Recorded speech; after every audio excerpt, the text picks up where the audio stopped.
Salut à tous, dans cette vidéo je vais vous présenter les 4 erreurs que j'ai fait à mes débuts en bourse et c'est aussi 4 erreurs que j'ai beaucoup constatées chez des amis ou des personnes que je connais qui investissent aussi en bourse.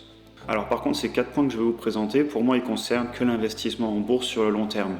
On ne parle pas ici de trading ou d'achat d'options par exemple. Évidemment je vous rappelle comme d'habitude que c'est seulement ma vision des choses, j'ai pas forcément la vérité absolue et je ne suis pas qualifié pour donner des conseils en bourse. Alors la première erreur que j'ai beaucoup fait au début, c'est de revendre mes actions trop tôt. Ce qui se passait, c'est que dès que j'achetais une action, parce que j'aimais bien les fondamentaux et j'avais fait ma recherche, et au bout de 20%, 30%, 40%, je paniquais et je vendais pour récupérer mes gains.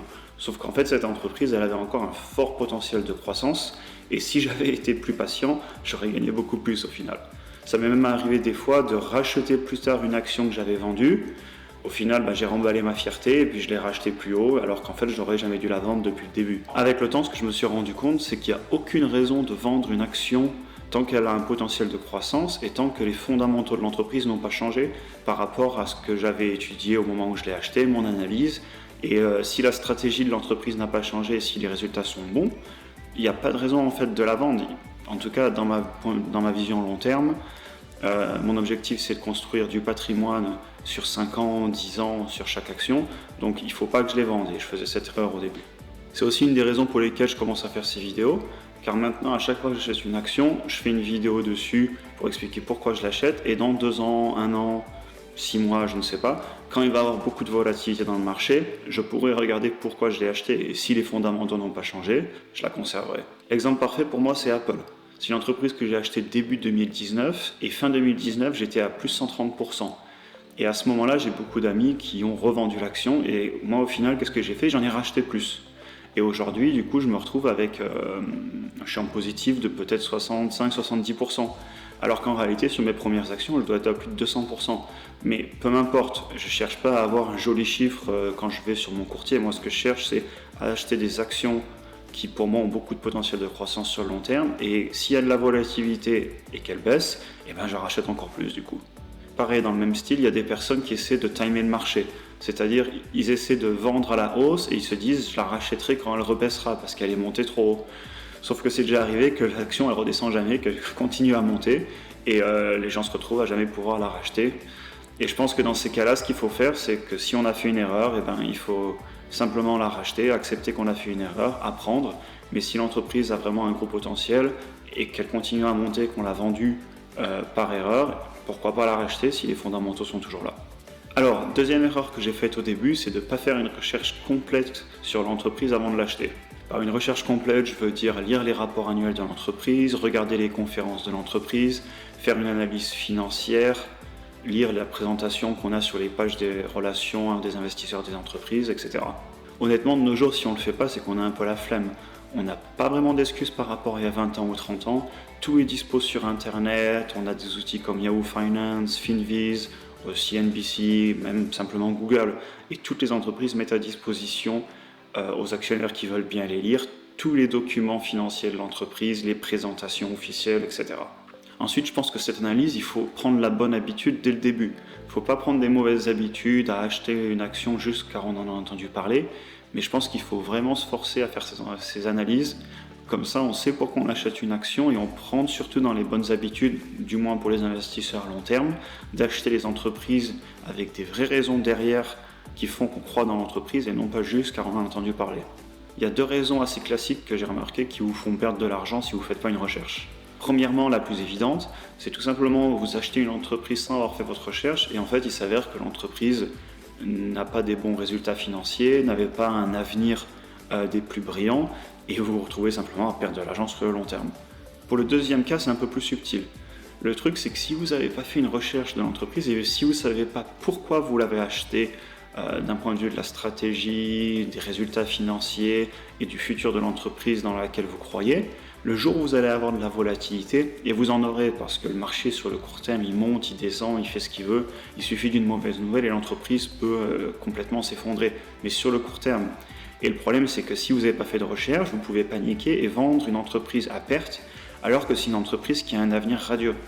Alors avant de passer au troisième point, n'hésitez pas à me mettre un petit like et à vous abonner à la chaîne, ça va vraiment me motiver à vous faire plus de vidéos. La troisième erreur que j'ai remarquée, c'est d'écouter ce qui se passe sur le marché, d'écouter les chaînes de télé spécialisées, lire les journaux et simplement réagir sur du court terme à la volatilité. Pour moi, faire des décisions court terme, c'est pas de l'investissement. C'est du day trading, du swing trading, acheter des options, acheter des contrats. Vous pouvez y donner tous les noms que vous voulez, mais pour moi, c'est pas de l'investissement. Ce que j'appelle investissement long terme, c'est acheter une action pour 5 ans, 10 ans, pour accompagner l'action et grandir en même temps que l'entreprise, pour tout simplement créer vraiment un patrimoine. Si vous regardez tous les grands investisseurs, de Bill Gates à Warren Buffett, à Benjamin Graham, vous vous rendez compte que ce sont des personnes qui investissent dans des entreprises pour leurs fondamentaux, pour vraiment ce qui se passe dans l'entreprise, pour la croissance future, et non pas pour gagner de l'argent rapidement. Comme c'est très bien expliqué dans le livre Intelligent Investor de Benjamin Graham, il ne faut pas écouter Mr. Market. C'est-à-dire en fait qu'il faut éviter d'écouter tous les bruits du marché, les dernières nouvelles, etc. Parce que le marché va constamment essayer de vous dire combien vaut votre entreprise sans regarder les fondamentaux. C'est-à-dire que votre action va baisser, va monter. Et si vous vous faites prendre dans cet ascenseur émotionnel et que vous vendez votre action non pas au prix de la valeur réelle de l'entreprise, vous pouvez tout simplement perdre de l'argent. C'est typiquement ce qui se passe en ce moment avec les SPACs, avec des actions comme GameStop, AMC. En fait, vous avez le bruit constant dans les médias, dans les journaux, et vous pouvez vous retrouver à vouloir essayer de gagner 1000% en un mois en suivant l'action du moment, sauf qu'en fait, c'est du trading. Et il y a très peu d'investisseurs qui font ça, et les gens qui arrivent à gagner de l'argent là-dessus sont des spéculateurs, et bien souvent, c'est de la chance. C'est rare de trouver quelqu'un qui a fait fortune en enchaînant les réussites de plus 1000% en un mois. Après, je critique pas le trading, il y a plein de gens qui réussissent à gagner beaucoup d'argent de cette façon, mais c'est juste pas ma philosophie d'investir et c'est pas du tout ce que j'essaie de présenter dans cette chaîne YouTube. Alors, pour le quatrième et dernier point, c'est un sujet qui porte un peu à controverse. C'est vrai que j'en parle souvent avec d'autres investisseurs et on n'est pas tous d'accord là-dessus. Cette erreur que j'essaie de ne pas faire, du moins c'est mon avis personnel, c'est d'acheter trop d'actions différentes. Personnellement, j'ai 20-25 actions dans mon portfolio et j'arrive à peine à les suivre. Et j'y passe énormément de mon temps libre, c'est vraiment une passion pour moi et j'y passe beaucoup de temps à côté du travail, etc. Imagine une personne qui a 50 actions sur souvent un portfolio qui est de peut-être moins de 50 000 euros. C'est vraiment très compliqué à suivre, en tout cas moi j'en suis pas capable.